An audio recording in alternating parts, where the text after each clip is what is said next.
دولتان عربيتان حققتا الحلم العربي، ونتنياهو لن يهنأ بنومه بعد اليوم.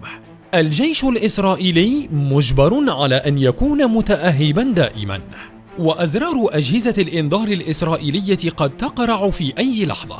اليوم بالنسبة لإسرائيل لم يعد كالأمس، فقد ولدت دولة عربية باتحاد دولتين عربيتين عن يمين الإسرائيليين وعن شمالهم، دولة بقوة اقتصادية جبارة وجيش وعتاد قد يقهر جيش الإسرائيليين بلمح البصر.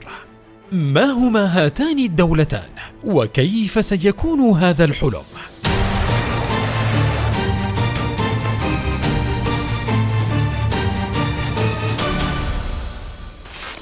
مصر والعراق أعلنتا اتحادهما، وشكل قوة يصعب الوقوف في وجهها، دولة وليدة لن يستهان بها أبدا، ستهدد بقوتها العلمية والعسكرية والاقتصادية أقوى دول العالم، فجيشها سيتفوق على الجيش الروسي والأمريكي وحتى الإسرائيلي، وثرواتها ربما تكون أكبر من ثروات دول ذات قوة ونفوذ. فما الذي سيحدث حقا على الأرض؟ ما إذا اتحدت بلاد الرافدين مع بلاد النيل؟ دولة عربية عظمى. في الفرقة ضعف والاتحاد سر القوة والسيادة. لطالما ثبتت صحة هذه القاعدة، خاصة في حالة الدول العربية التي تفرقت منذ زمن. ودائما كان العرب جميعا يتحدثون عن أن قوتهم ستكون بعودة اتحادهم. فماذا إذا تحققت هذه الغاية للدول العربية، أو على الأقل لدولتين عربيتين؟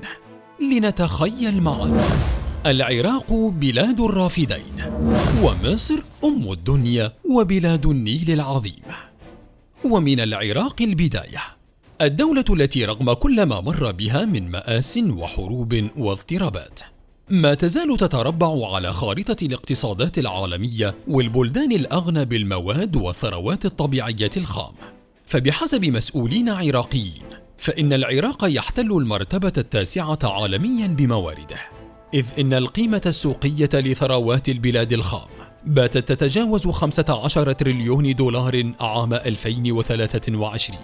فالعراق اليوم أحد أهم بلدان العالم هذا، إن لم يكن في طليعة الأمم الغنية بالموارد الطبيعية أو المواد الخام في نطاق التصنيف الدولي للموارد على الكرة الأرضية. فالعراق اليوم يحتل التسلسل التاسع في العالم من حيث التنوع الطبيعي وبكميات اقتصادية في سعة مكامن المواد الخام القابلة للتصنيع والتصدير أو الاستخدام الصناعي الوطني. وفي التفاصيل، فإن العراق يمتلك الاحتياطي الأول في العالم من الكبريت، والاحتياطي الثاني بعد المغرب من الفوسفات، والذي يبلغ حدود 2 طن. أما معدن الحديد فيقدر الاحتياطي العراقي منه بنحو 60 مليون طن. كذلك يمتلك العراق احتياطيا كبيرا من اليورانيوم، عدا عن السيليكا التي يبلغ الاحتياطي منها نحو 75 مليون طن. ذلك عدا عن كميات هائلة من الذهب، والتي تقدر احتياطاتها بأكثر من 600 مليون طن. كذلك فإن العراق غني بكبريت الصوديوم والكوارتزايت وكبريت السترونتيوم والزجاج.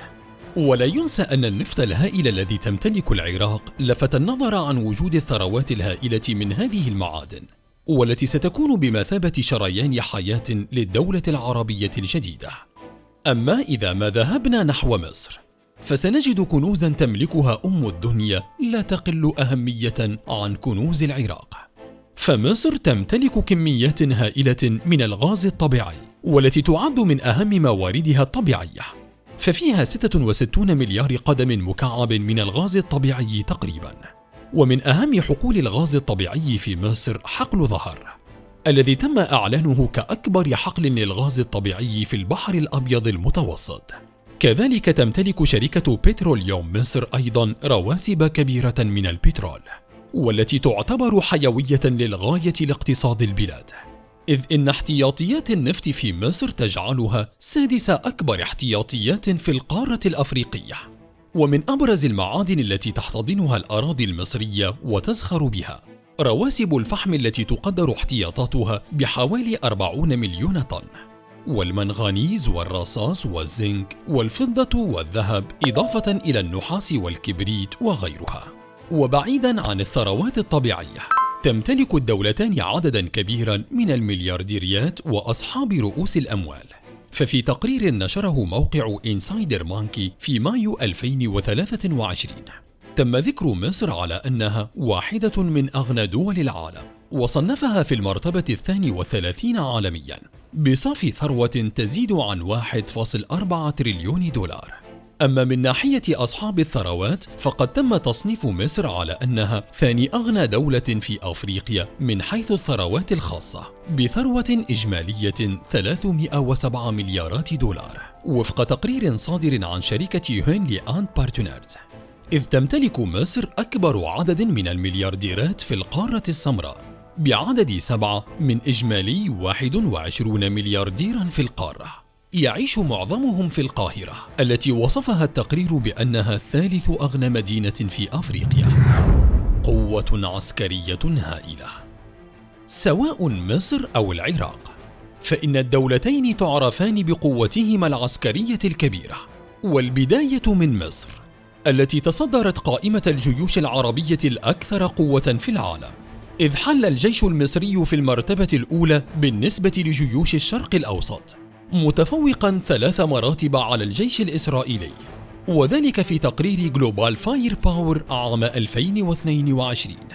أما القدرات العسكرية المصرية فهي تتركز بامتلاك الجيش المصري 1054 طائرة حربية متنوعة، بينها 215 مقاتلة و88 هجومية و59 نقل عسكري، إضافة إلى طائرات التدريب والمهام الخاصة، والمروحيات التي يصل عددها إلى 294 مروحية، بينها 81 مروحية هجومية.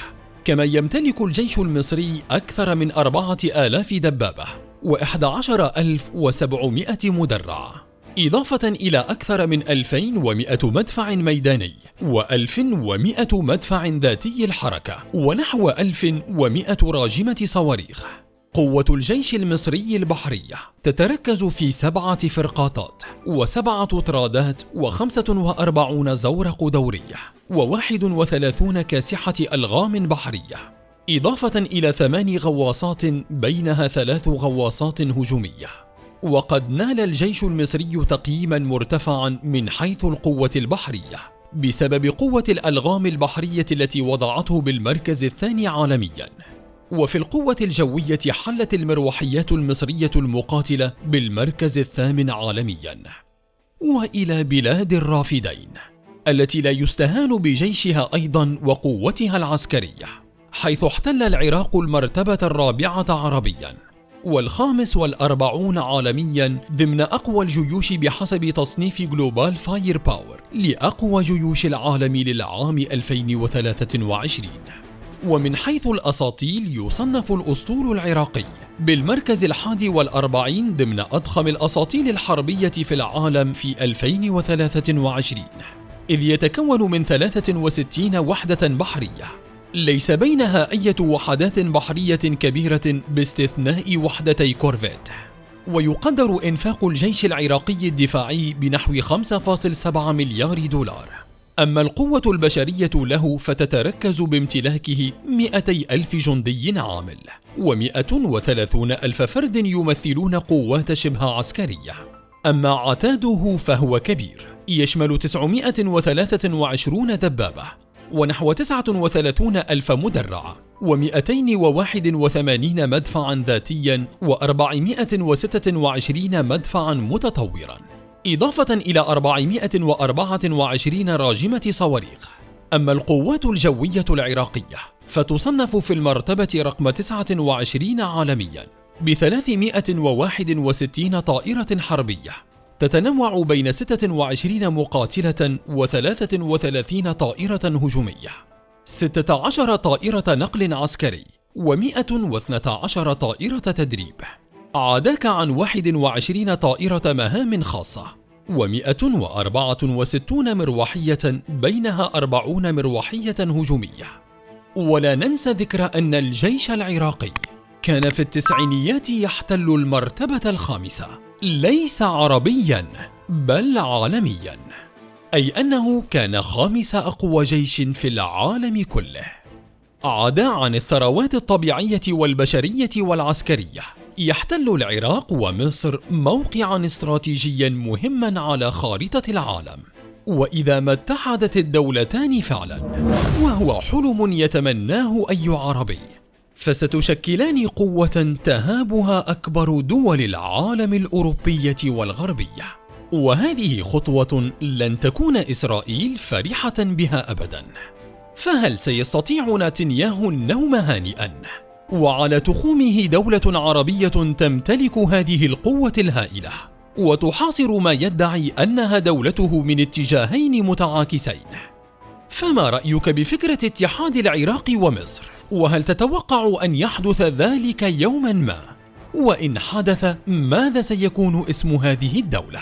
شاركنا رأيك بالتعليقات، ولا تنسى الاطلاع على فيديو اتحاد السعودية والجزائر في قناتنا.